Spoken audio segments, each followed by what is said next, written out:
চারিদিকে যখন হারামের ছড়াছড়ি, তখন মনে প্রশ্ন জাগে, ভাই এই যুগে কি আসলেই হালাল পথে চলা সম্ভব, নাকি আমি একাই পিছিয়ে পড়ছি?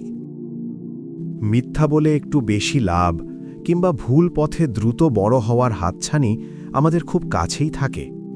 মাঝে মাঝে মনে হয় সবাই তো করছে, আমি করলে ক্ষতি কি?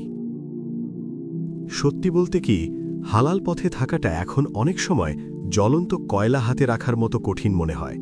আপনি একা হয়ে যান, বন্ধু হারান। কিন্তু বিশ্বাস করুন, হারামের ওই হাজার কোটি টাকার চেয়ে হালালের সামান্য উপার্জনের রাতে যে প্রশান্তির ঘুম আসবে, তা পৃথিবীর কোনো তিজোরিতে পাবেন না। আল্লাহর উপর ভরসা রাখুন। তিনি আপনার জন্য যা রেখেছেন তা কেউ ছিনিয়ে নিতে পারবে না। কষ্ট হলেও দিন শেষে বিজয়টা আপনারই হবে। কষ্ট হলেও কি আপনি হালাল পথেই থাকতে চান? কমেন্টে আপনার সংকল্প জানিয়ে লিখুন ইনশাআল্লাহ। আর এমন ইমানি ভিডিও পেতে সাবস্ক্রাইব করুন।